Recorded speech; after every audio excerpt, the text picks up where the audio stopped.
Ṣé dáadáa ni o, ẹ̀yin ará mi nínú Olúwa, ẹ̀yin ìyá wa àti bàbá wa àtàwọn àbúrò àtàwọn ẹ̀gbọ́n wa, ṣé àlàáfíà lẹ wà?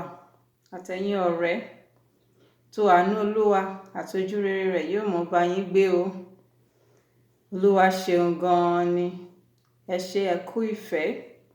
Inú mi dùn láti tún wá sí ìdánilẹ́kọ̀ọ́ wa lónìí. Tó Olúwa ràn wá lọ́wọ́, ògo ni fún Olúwa lókè ọ̀run.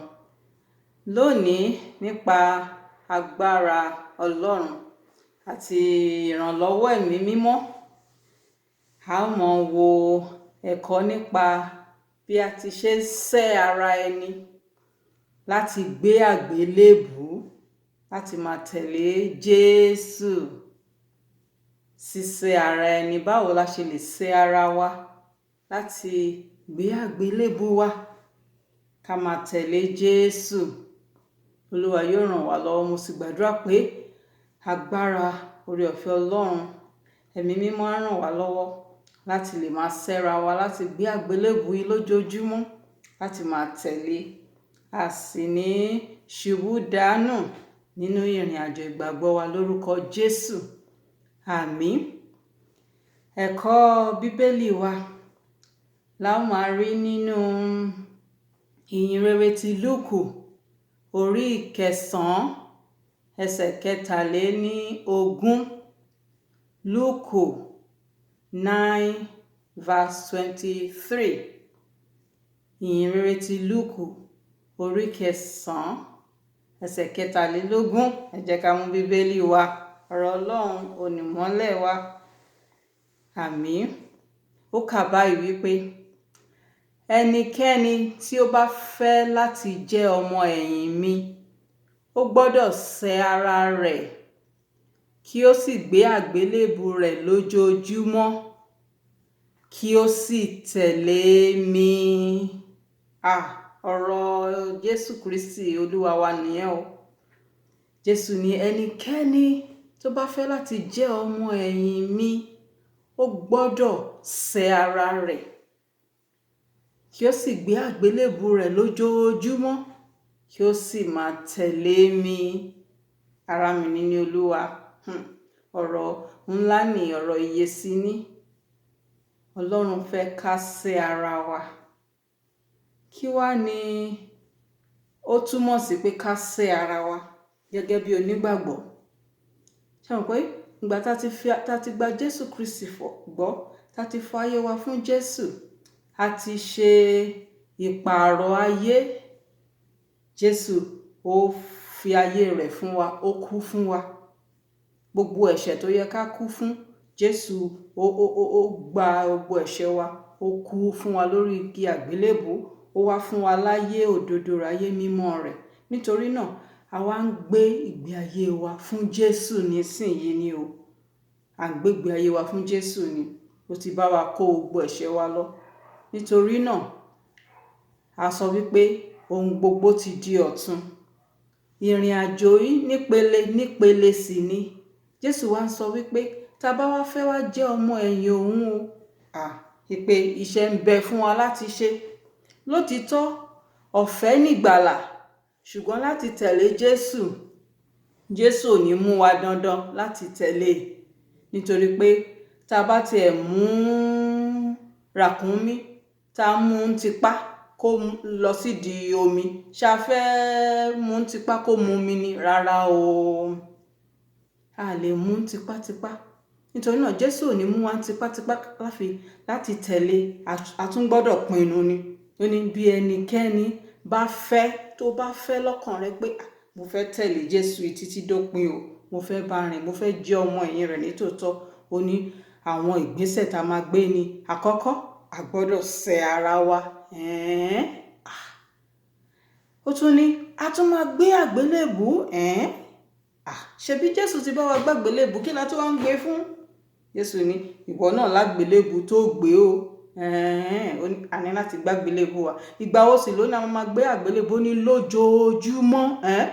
Kò ń ṣe pé mo gbé lénìí, ó tún di ọ̀sẹ̀ tó ń bọ̀, àbóṣù tó ń bọ̀, rárá ojoojúmọ́ ká sì máa tẹ̀lé, a gbọ́dọ̀ wọn tẹ̀lé lójoojúmọ́ náà. Ó dáa náà, báwo la ṣe ń ṣe ara wa gẹ́gẹ́ bí onígbàgbọ́? Sísí ara ẹni ó pè fún láti yọ̀ǹda ayé wa pátápátá fún Jésù. Bẹ́ẹ̀ ni, láti yọ̀ǹda ayé wa, gbogbo ohun tá a rò pé ẹ̀tọ́ mi ni ká gbé fún Jésù. Jésù ó ti di tiẹ̀ o. Gbogbo ohun tí Ọlọ́run tí kò fẹ́, àwa náà ò fẹ́ ni. Gbogbo ohun tọ́lọ́run bá fẹ́, òun la mọ̀ fẹ́. Ẹ̀ṣẹ̀ àkọsílẹ̀, ìwà mi àtijọ́ mo ti fi wọ́n sílẹ̀. Ọjọ́ ayọ̀ lọ́jọ́ tá tún mi bí. Gbogbo ìwà àtijọ́, gbogbo ẹ̀ṣẹ̀ tọ́lọ́run kórìíra, àwa náà kórìíra ẹ̀. Gbogbo ìwà tí Ọlọ́run fẹ́, òun la mọ̀ ṣe ń sìn. A ní láti pinnu láti jọ̀wọ́ àwọn ohun tí a fẹ́ràn gidigidi, tá ti gbéga ju Ọlọ́run lọ. Gbogbo ohun tá fẹ́ràn, ara wa pàápàá, ara wa la kọ́kọ́ fẹ́ràn jù. A ní láti jọ̀wọ́ ara wa pátápátá fún Ọlọ́run pé Olúwa, ìwọ làkọ́kọ́ nínú ayé mi o. Mo gbé ara mi sẹ́gbẹ̀ẹ́. Ìfẹ́ rẹ ni àkọ́kọ́ nínú ayé mi. Bá ṣe ń ṣẹ́ra wa nìyẹn.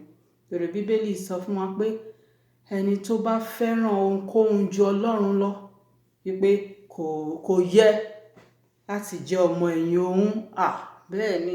So a gbọ́dọ̀ fẹ́ràn ara wa ju Ọlọ́run lọ. A gbọ́dọ̀ fẹ́ràn ọkọ wa, àbáyá wa, àbáwọn ọmọ wa, àbówó, àbóhunkóhun tá a bá ní láyè ju Ọlọ́run lọ. Ọlọ́run gbọ́dọ̀ jẹ́ àkọ́kọ́ nínú ayé wa. Bá ṣe ń ṣẹ́ra wa nù, gbọ́dọ̀ ṣẹ́ra wa. Ohunkóhun tí ó dé wà lọ́nà yìí, ó gbọ́dọ̀ mú kúrò. Ìfẹ́kúfẹ̀ẹ́ ara mi, mo fẹ́ràn láti wọn jẹun oúnjẹ gidi. O ní láti jọ̀wọ́ ẹ̀ fún Ọlọ́run pé Olúwa, ohun tó bá fẹ́ kí n jẹ ní oúnjẹ. Tiẹ̀ mọ́ gba àwẹ̀ díẹ̀díẹ̀ náà. Ìwà ara yìí mọ́ kò bá mi. Mo ń tẹ̀lé Jésù, ara ẹ̀ ni. Ìgbà mi a fẹ́ràn oorun, àgàgà Sátidé, ká wọn sùn lọ ni. Olúwa fẹ́ ká bá wọn sọ̀rọ̀, ká Bíbélì wa. Gbogbo àkókò tá fi ń wo tẹlifíṣàn, tá fi ń wo amóhùnmáwòrán, oríṣiríṣi eré ìtàgé, ká múnú àkókò yẹn wákàtí kan, wákàtí méjì láti lọ sínú ọ̀rọ̀ Ọlọ́run, láti gbàdúrà nípa ayé wa, nípa ìjọba ọ̀run, nípa àwọn tó nílò àdúrà wa, láti gbàdúrà, láti fara wa fún Ọlọ́run pé Olúwa ràn mí lọ́wọ́, ìrìn àjò ìgbàgbọ́ ẹ bá mi rìn. Ara bá ṣe ń ṣẹ́ra wa nìyẹn. Mo gbàdúrà wípé Olúwa yóò ràn wá lọ́wọ́. Bíbélì ní kò ń ṣe pápá o, àbí pagbára, ṣùgbọ́n pa ẹ̀mí mi.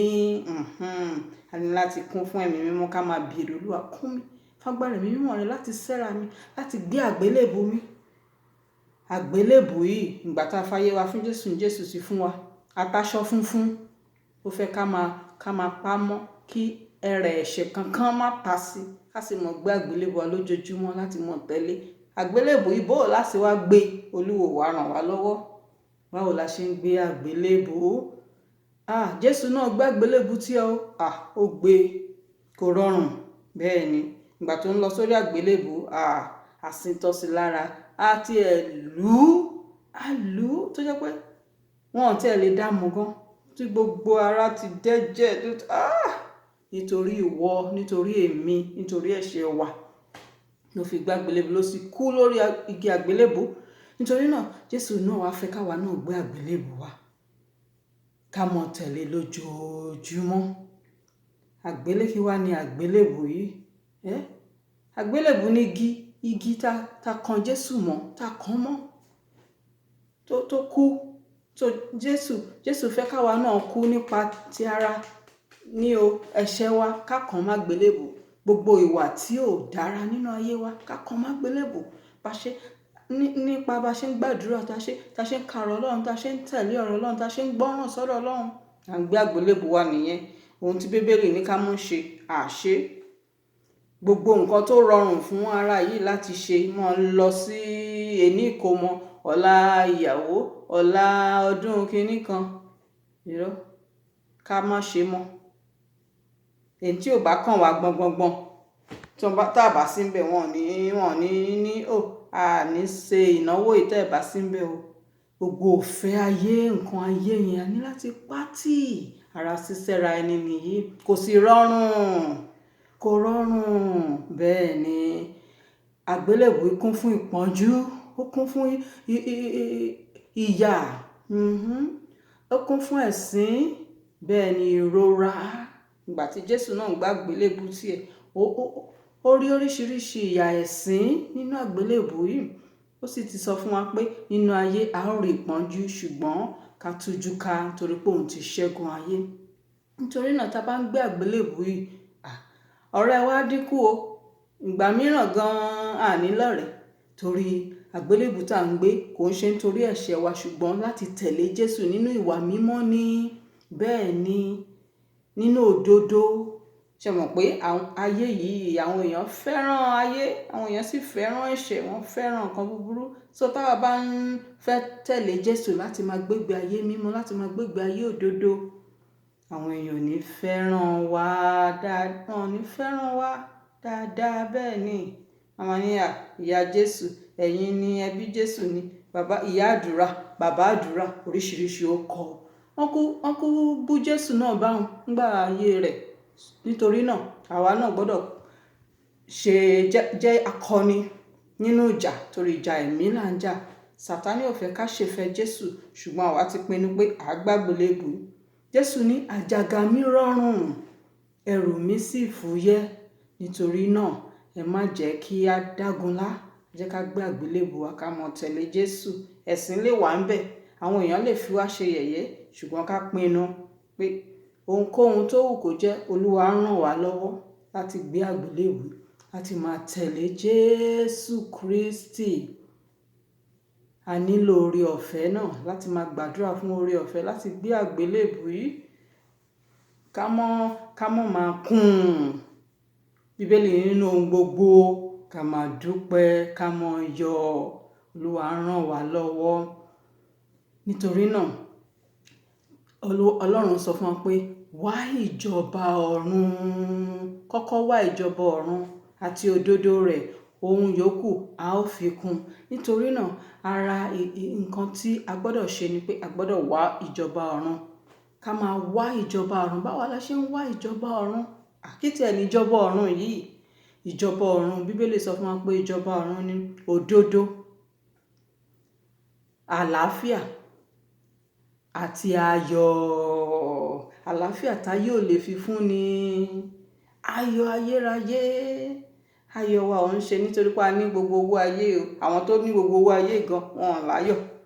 Nínú wọn lè dùn díẹ̀ o, ṣùgbọ́n ìyókù wọ́n máa fi rẹ́ ni. Ṣùgbọ́n ayọ̀ Jésù kò dìgbà tí èèyàn bá ní owó. Bó ní nǹkan kan gan, ó jẹ́ mi ló ń mu. Ayọ̀ yóò mọ wá láti inú rẹ̀, torí pé Jésù wà, ọkàn rẹ̀ ó balẹ̀, àlàáfíà pípé. Bẹ́ẹ̀ ni òdodo, nítorí pé òun ṣèfẹ́ Ọlọ́run, ní ó mọ yọ̀, ní ó mọ dùn. Hallelujah, ògo ni fọ́lọ́run nípa agbára ẹ̀mí mímọ́. Torí náà Ọlọ́run fẹ́ ká wá ìjọba ọ̀run àti òdodo rẹ̀, ká fi ìyẹn ṣàkọ́kọ́ nínú ayé wa. Tá a bá sì ti pinnu láti gbé àgbélébùú wa yìí, ìjọba Ọlọ́run á mọ̀ wá. Olúwa máa ràn wá lọ́wọ́, nítorí pé àgbélébùú yìí ó wúwo. Ìgbà míì ó sì máa ń rọrùn. Jésù ó fi rọ̀ wá lọ́rùn, ṣùgbọ́n a gbọ́dọ̀ pinnu. Bó bá wúwo bí ó sì wúwo, a sá máa tẹ̀lé Jésù ni. Olúwa ràn wá lọ́wọ́. Olúwa ràn wá lọ́wọ́. Ayé, Bíbélì ní a wà nínú ayé, ṣùgbọ́n a kì í ṣe tayé. Ìlú wa ọ̀run ni, àtìpó ni wá láyé yìí. Nítorí náà a ní láti máa gbé àgbélébùú wa, ká sì máa tẹ̀lé Jésù. Gbogbo ohun tí Jésù ṣe, Jésù ń gbàdúrà fáwọn ẹlẹ́ṣẹ̀. Jésù ó ń ṣe ire, ó mú àwọn aláàárẹ̀, ó mú wọn lára dá. Afọ́jú, ó jẹ́ kójú wọn là.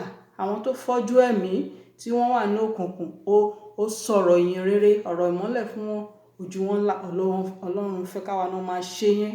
Iṣẹ́ òdodo, ká máa ran àwọn tí ò ní, ká máa ràn wọ́n lọ́wọ́, ká máa wàásù ìyìn rere. Àwọn tá jọ ń tajà, nínú ọ́fíìsì wa, nínú àdúgbò wa, ká máa bá wọn sọ̀rọ̀ Jésù, kí a máa tẹ̀lé ọ̀rọ̀ Ọlọ́run, káwọn èèyàn máa rí wa kán máa ní ẹni yìí ti yí padà lóòótọ́ o, ọmọ Jésù lóòótọ́ ni o. Kì í ṣe pé ká la gba Jésù kó jẹ́ pé ìyá yẹn èébú pọ̀, àǹtí yẹn ìgbàgbọ́ tí wọ́n kò gbọ́dọ̀ jẹ́ bẹ́ẹ̀. Ará mi nínú Olúwa, mo gbàdúrà pé Olúwa ó ràn wá lọ́wọ́ láti gbé àgbélébù wa ká sì mọ tẹ̀lé Jésù. Torí náà gbogbo ìpọ́njú, gbogbo ìrora, gbogbo ohunkóhun tó bá wù ká rí ká pàdé nínú ọ̀nà, ṣe mọ̀ pé ọ̀nà yìí tóóró ni. Jésù ní tóóró ní ọ̀nà tó lọ sí ìyè àìnípẹ̀kun.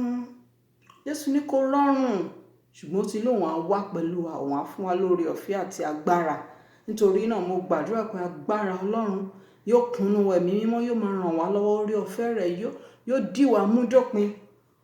A sì forí tì í dópin nípa àánú Jésù Kristi. Olúwa ń bọ̀ kánkán, a ní láti palẹ̀ ilé wa mọ́, ká máa gbégbé ayé ìwà mímọ́, ká máa gbé àgbélébù wa lójoojúmọ́, ká máa sé ara wa, ká sì máa tẹ̀lé Jésù. Olúwa ràn wá lọ́wọ́. Olúwa wà pẹ̀lú yín o. Ẹ ṣé gan-an ni o. Ẹ já tún lọ sínú Bíbélì, ká tún lọ síwájú Olúwa, ká mọ gbàdúrà nígbà gbogbo.